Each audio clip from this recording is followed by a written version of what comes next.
Bien, pues aquí nos encontramos en un rinconcito de Oaxaca, tal como ya decíamos, en una playita, este, en una orilla de ecosistema, con compañía de Roberto, que a mí me encantaría hacerle algunas preguntas sobre la corrupción desde el tema o desde la percepción de Europa. ¿Cuál sería la idea de corrupción para Europa? Y si hay alguna aportación de los filósofos europeos, ya que él es pues licenciado en filosofía, que nos pudiera ahondar sobre cómo se entiende el tema de la corrupción en el pensamiento desde la filosofía occidental europea. Entonces déjenme le paso el micrófono y él es el maestro en ciencias de la educación y licenciado en filosofía, maestro en investigación educativa, Roberto Ruiz González, y experto en litorales de los ecosistemas y en dioses menores. Bueno, le paso el micrófono.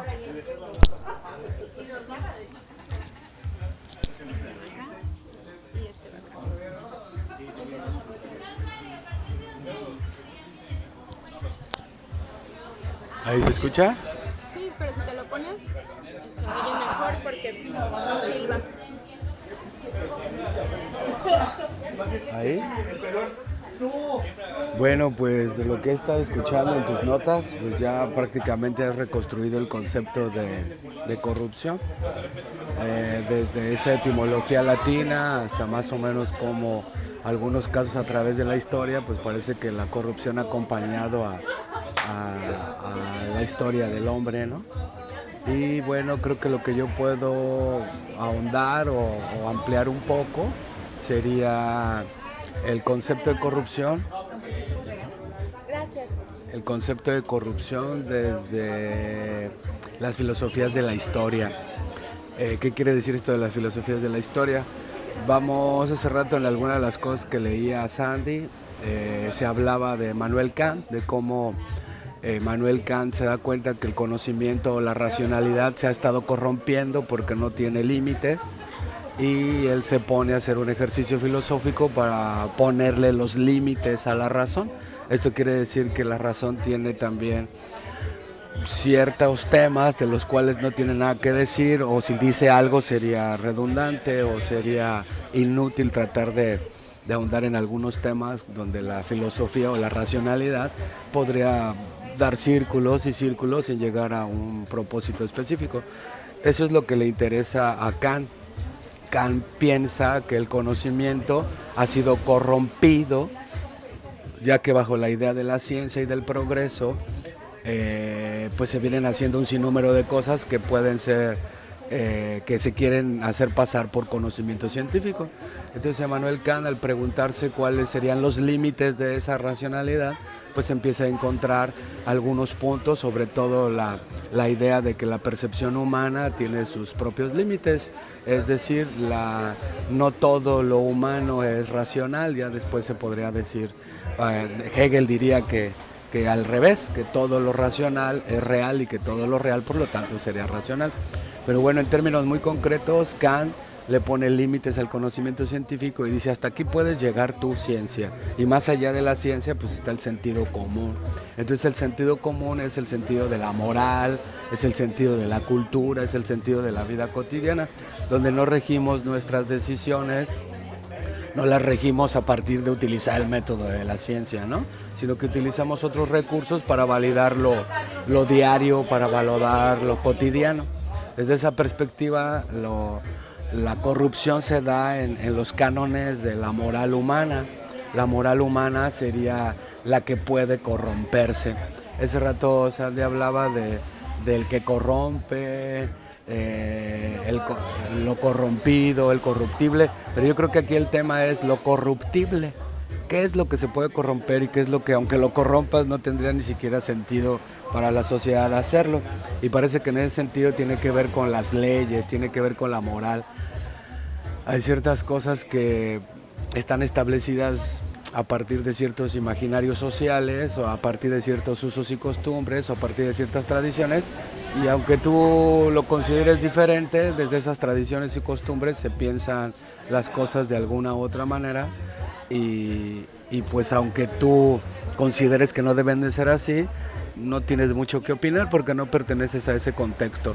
Entonces, corromperse en términos de la occidentalidad diría que corromperse es ir fuera de los límites, es estar fuera del límite. Y ahí creo que es donde hay un tema interesante, porque podríamos entender que el desarrollo histórico del hombre se ha venido dando más bien a través de ciertas rupturas, a partir de ciertos elementos de corruptibilidad. Por ejemplo, no podríamos entender el paso del método científico como supera la Edad Media si no se hubiera corrompido la triada de la Edad Media con esta idea del el Padre, el Hijo y el Espíritu Santo, ¿no? Sin embargo, parece que también la versión de la ciencia moderna va a caer en eso. Quitaron esos tres nombres, se los quitaron, pero siguieron pensando en términos muy religiosos. El Padre pues era la evolución, el desarrollo, el desarrollo, el Espíritu Santo, y el Hijo pues lo que se puede hacer todos los días a través de las cosas de las acciones que nos permiten el progreso. Por lo tanto, parece que aunque la ciencia se quiere alejar de lo que la Edad Media había planteado, en términos de corruptibilidad, de todos modos llegó al mismo punto. Y creo que ese es ahí el tema de lo corrupto. La corrupción, sin la corrupción no habría cambios de sociedades, no habría giros históricos, no habría giros lingüísticos, inclusive tal y como lo definías etimológicamente. Corromper es un giro lingüístico. Cuando tú corrompes algo es porque empiezas a ver algo que antes estaba prohibido verlo. Cuando tú corrompes algo es que estás haciendo algo que anteriormente no se te permitía hacer. Entonces, hoy vivimos en una sociedad que constantemente busca lo corrompible para poder decir que entonces hoy vivimos en las libertades totales, ¿no? Los siglos de la libertad, etc. Y bueno, ese rato decía de la filosofía de la historia. Ya más adelante, para Hegel, él habla de la conciencia histórica y dice que para poder tomar conciencia de lo histórico, la sociedad del hombre tiene que corromperse, tiene que enajenarse, es decir, tiene que probar de todo para poder saber qué es lo que no le gusta. Y en ese proceso de corruptibilidad en el que se somete el ser humano, entonces tiene la posibilidad de tomar conciencia en este caso, de ser consciente que sus acciones van llevadas a fin de cuentas y tienen un propósito, una finalidad a veces hasta muy específica. Entonces, la historia del hombre se va desarrollando, pero se quedaría estancada si no trascendiéramos los límites. Ese rato hablábamos de Kant. Kant le pone límites a la razón, y después de Kant pues parece que la historia del hombre es tratar de transgredir esos límites que ya estaban trazados, y gracias a esa transgresión de esos límites trazados por Kant, entonces hay una nueva forma de pensar filosóficamente, antropológicamente, científicamente, y Hegel diría que esa toma de conciencia es a partir de la enajenación histórica. La enajenación histórica, en términos muy sencillos, sería que cuando una cultura muy, muy específica ha venido actuando de cierta manera y de repente, ¡pum!, viene un giro, se hace un reacomodo de sus rituales, se hace un reacomodo de sus acciones, se hace un reacomodo de su cosmovisión, y entonces surge nuevas civilizaciones, vamos a llamarle nuevos grupos de poder. Esos nuevos grupos de poder no podrían surgir si previamente no transgredieran los límites que el otro grupo había puesto. Ese rato escuchaba, dentro de lo que tú hacías de la corrupción, que la fundación de Tenochtitlán más o menos es así. La fundación de Tenochtitlán fue una forma que encontró la sociedad humana que vivía en el Anáhuac, encontró una manera de reivindicarse con su pasado histórico, en este caso con la toltecayotl, con la cultura tolteca, y a partir de cambiar, de darle un poquito de giro a sus rituales, a sus formas, a su cosmovisión, van creando la era del nuevo sol, vamos a llamarle así. Entonces, cuando se funda Tenochtitlán también se está fundando transgrediendo ciertos límites que estaban ya puestos, y ellos van a ser los creadores de unas nuevas reglas, de una nueva forma de organizarse, de una nueva forma de hacer los rituales, etcétera. Sin esa transgresión no podría haber fundación de Tenochtitlán. Tal vez para el hombre del Anáhuac haber seguido viviendo como estaban viviendo antes, tal vez ni siquiera los hubiéramos conocido. Fue necesario esa reivindicación, esta idea de Huitzilopochtli, que es un corruptor porque viene y rompe con la luna, viene y le dice ya estuvo, ya no vamos a seguir adorando a la luna de la misma forma, y se posiciona Quetzalcóatl nuevamente. Y en una de las formas de la transgresión es que los toltecas pensaban que había un dios, Quetzalcóatl, y su oposición era Tlaloc. Y con la fundación de Tenochtitlán se queda Quetzalcóatl, pero ahora en lugar de Tlaloc pues está Tezcatlipoca. Vamos a llamar este movimiento que van a tener de las deidades, pues en su momento debe de haber sido una forma de la corrupción, sin necesidad de hablar en términos de qué es la corrupción en términos políticos, ¿no? Creo que en la forma mundana, en como lo puede ver también Immanuel Kant, en su crítica de la razón práctica, diría que la vida diaria se va reconstruyendo a partir de las cosas tal y como nos van sucediendo al día, y que hay veces que nosotros podemos decir hay ciertas conductas que jamás haré, pero si un día estoy en un contexto determinado donde esa conducta es la única que me va a venir a brindar la oportunidad de sobrevivir, la realizo. ¿Sí? Ya Aristóteles también en la filosofía griega había dicho que en su ética que la conducta del hombre se iba entre lo virtuoso y entre el vicio y la virtud, pero que un hombre totalmente virtuoso se convierte en un hombre vicioso de virtudes, y que un hombre totalmente vicioso pues no tiene la posibilidad de encontrar virtudes en el vicio. Entonces él habla del punto medio, y ese punto medio es saber encontrar en qué contexto, en qué momento cierta forma de ser o de actuar es determinante. A ver, el ejemplo a lo mejor de la vida cotidiana es que las lecciones de los 10 mandamientos está en no matarás, pero no matarás. Pero si en defensa propia te ves bajo esa necesidad, Aristóteles te diría, bueno, aunque asesinar es un vicio, pero en ese contexto se va a convertir en tu virtud porque te va a permitir sobrevivir, que es tal vez cuando yo estuve ahí con el grupo Providencia, Providencia ahí con el maestro Andrés, es una de las cosas que me hacía ver, ¿no? Date cuenta que si lo que que te pusieron una encrucijada donde eres tú, es tu vida o es la vida del otro, ¿no? Y aunque yo pueda desde mi moral decir, pues qué mal pedo matar a alguien, pues si lo que está en riesgo es mi vida, creo que mi instinto animal tiene que sacarme adelante. Y creo que esa es parte de la corruptibilidad. O sea, el ser en sí mismo es corruptible, si no, no sería el ser.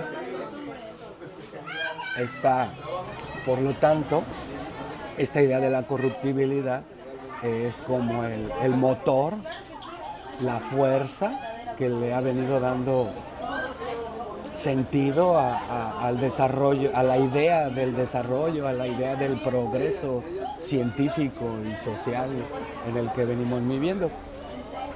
De estos otros lados pareciera que más bien el hombre era educado, al menos así lo plantean las escuelas toltecas, las escuelas que también se llevaron a cabo en las diferentes culturas, en las diferentes etapas en el México prehispánico. Parece que más bien ahí la idea era la incorruptibilidad. Los que iban a dedicarse a ser gobernantes eran educados en lo incorruptible. De ahí que más bien el hombre cotidiano pues no divagaba en esas cosas, ¿no? Corromperte es un asunto de los dioses. Y aquí lo teníamos claro, que la vida cotidiana no te ponía en encrucijadas para que tú te corrompieras, porque pues, si te tocaba ser alfarero, pues mientras te siguieras haciendo lo que te tocaba hacer no te estabas corrompiendo, ¿no? Pero el que podría ser corrompido era el gobernante, era el sacerdote, era el administrador del culto, ¿no? El administrador del ritual. A él sí había que cuidarlo, a él sí que había que educarlo para no corromperse, porque corromperse era transgredir el ritual. Sin embargo, pareciera que en la historia de las culturas prehispánicas está muy claro que van cambiando de señoríos, van cambiando las etapas, los toltecas, los mayas, la fusión de los mayas toltecas, los mixtecos, etcétera, hasta llegar ya a nuestra era aparentemente moderna, 1100, 1200, que es cuando se va a fundar Tenochtitlán. Ya más bien ahí los tenochtitlanos tienen claro que hay que hacerle modificaciones al ritual, y es ahí la corrupción. Pero ellos desde que fundan Tenochtitlán tienen claro que lo tienen que hacer. De ahí yo encuentro una relación con Judas Iscariote, ¿no? O sea, Señor, me estás encomendando la parte más cruel de tu show, ¿no? Para que todos crean en lo que tú crees, alguien te tiene que vender por unas monedas, no manches. Pues si le tomas Pedro te va a negar, pero a él no es ojete porque no recibió monedas, ¿no? Pablo no se va a acordar que te conocía y varios te van a negar. Pero yo no te voy a negar, yo te voy a entregar y voy a recibir monedas a cambio de eso. ¿Por qué me pones el papel más difícil?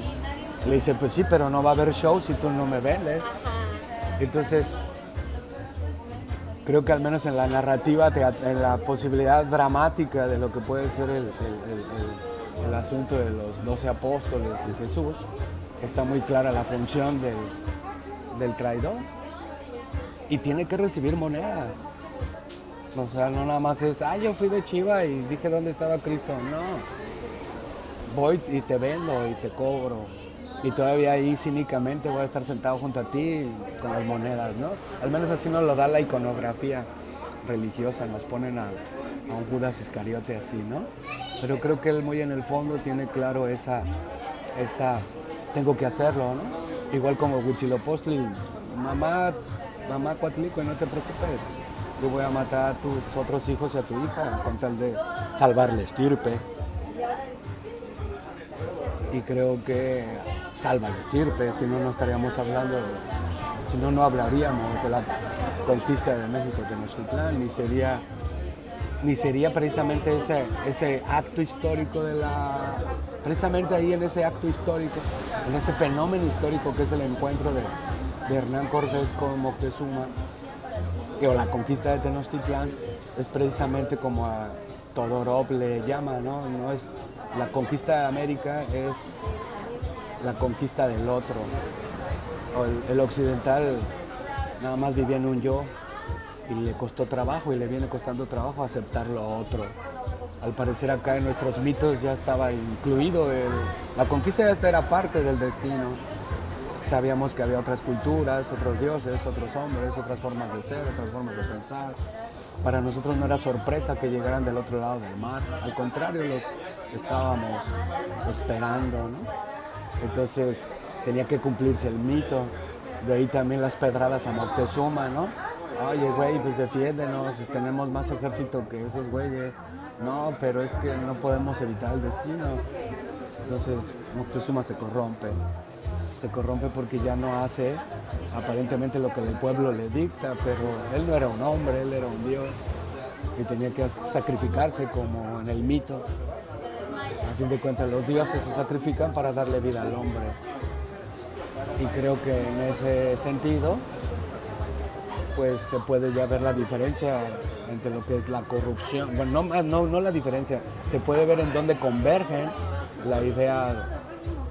esta idea de Tamanchan, de una ruptura, esta idea de se corrompe, es decir, nos vamos más allá de la línea, que es parte de la etimología de la palabra, ¿no? Entonces, creo que la corrupción es la oportunidad que han tenido las grandes culturas para dar un paso más y no quedarse estancada. En este caso, pues sí, la corrupción cotidiana, pues todavía se observa más claramente, ¿no? Como el ser humano, con tal de no quedarse con lo que tiene, es capaz de corromperse para tener más. De ir por más. De ir por más, sobre todo en una sociedad actual donde ir por más es bien visto, ¿no? El que busca más o más cosas hace en el día, pues es más chido, ¿no? Ya corriste, ya nadaste, ya pescaste, escribiste una parte de tu novela, ya avanzaste en tu cuadro, ya avanzaste en tu película. Hay que hacer muchas cosas, ¿no? Y trabajar, ¿no? Y trabajar. Es decir, hay que corromperse. Y corromperse es, en el amplio sentido de la palabra para mí, corromperse desde Occidente es tener la oportunidad de ir por más a través de aceptar el cambio y las consecuencias de ese cambio. No sé, a lo mejor el tema de los conquistadores, o sea, esos güeyes dejaron todo, se corrompieron a sí mismos para poder encontrar algo más.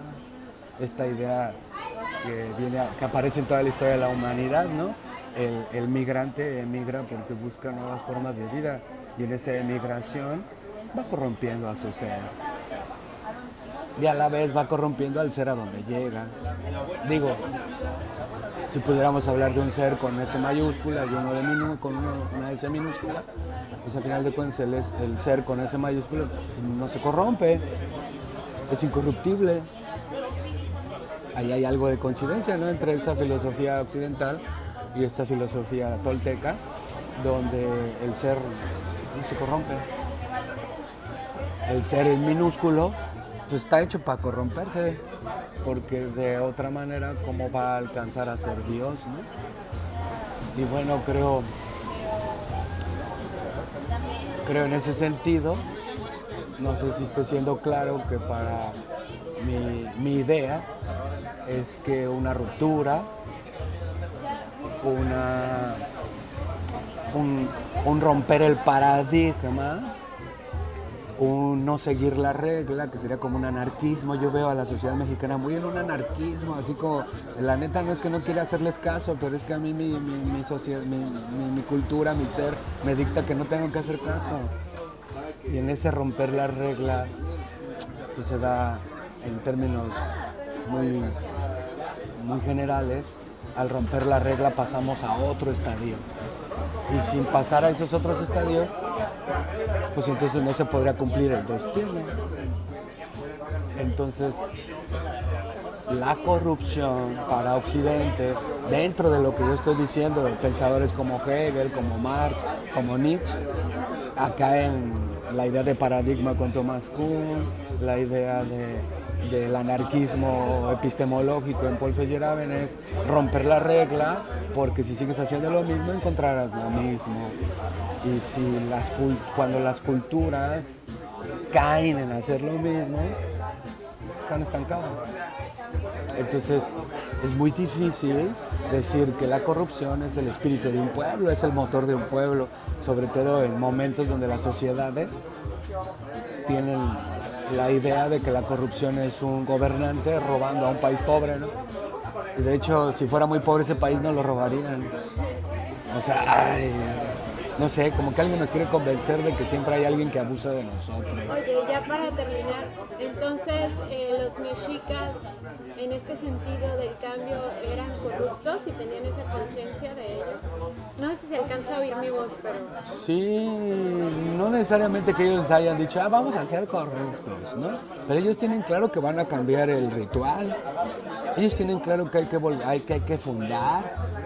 Ellos tienen claro que son la última etapa del quinto sol y que con el único que pueden reivindicarse sería con los que iniciaron ese quinto sol, las culturas teotihuacanas, ¿no? Y los aztecas se llevan las piedras de Tula, de los diferentes lugares de los centros rituales teotihuacanos y se las llevan al Valle de México. Están corrompiendo los sitios sagrados. Su relación con los mayas, ¿no? Su relación con los mayas también es una relación de conocimiento. A ver, yo ya te dejo de joder, pero tú móchate con el calendario, tú móchate con esto.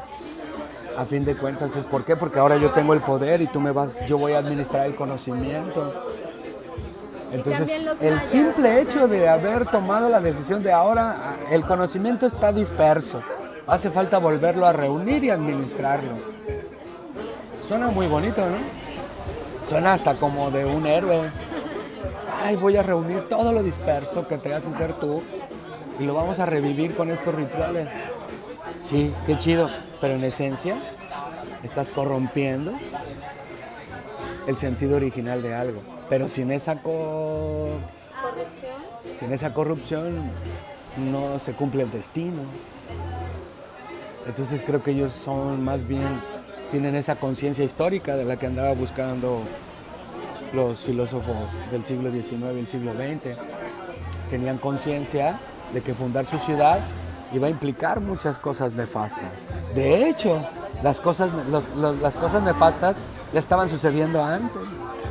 O sea, el destino no tiene que ser bello, el destino puede ser nefasto. No habría otra manera.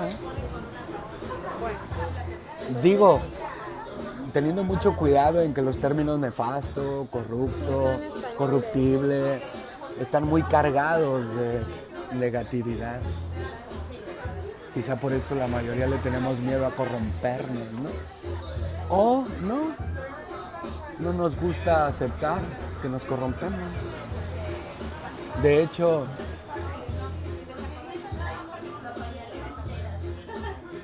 es doloroso, ¿no? De hecho es doloroso decir me voy a quedar donde me toca. ¿Quedar con qué? Me voy a quedar donde me toca, cuando ni siquiera sé si me tocaba. Exacto. Entonces saber qué me toca, cuándo, dónde, implica conocimiento. Y cada que tú tomas el conocimiento, corrompe. Porque el conocimiento no lo puedes tomar como está ahí en su estado puro. Exacto. Te lo tienes que humanizar. Y en esa humanización está lo corrupto. Creo que por eso eran rituales. Porque el ritual era una manera de bajarle al karma, ¿no? O sea, sé que estoy haciendo esto, pero esto es bajo ritual. Y bajo esa idea disciplinaria de lo ritual y lo sagrado, pues ahora sí que la mea culpa, ¿no? O sea, estoy haciendo todo esto, pero para que siga dando vueltas, ¿no? Porque este es el uno movimiento. Pues muchas gracias. La última era, el último sol. No. Bueno, esta no, pero para ellos eso era, ¿no? Al menos así si no lo comparo con lo de acá, no podría reconocer que aquí había una conciencia histórica donde cada uno de nosotros sabíamos que nuestros actos eran históricos. Y eso en términos de la náhuatl era vivir en lo sagrado, era vivir en el ritual, era vivir en el dogma. Aunque el gobernante es el que está pagando el de la corrupción. Yo como ciudadano, como una más estoy haciendo lo que él me diga. Pero por eso el gobernante pareciera que era incorruptible, ¿no? Gracias, Roberto, y gracias por permitirnos acercarnos a la filosofía. Le agradezco mucho a Roberto y por permitirnos acercarnos a la visión filosófica occidental, desde pues alguien que no solamente nos comparte, sino que además tiene nociones, porque es lector de León Portilla desde hace mucho tiempo, porque es lector de Matus Moctezuma, de los antropólogos mexicanos, de investigadores que no están tampoco oficiales, como Celis, Polanco, y bueno, él lleva ya también un rato investigando desde el documento las cuestiones vinculadas a la antigua Anáhuac y a la toltequidad, y se le agradece hacer este ejercicio.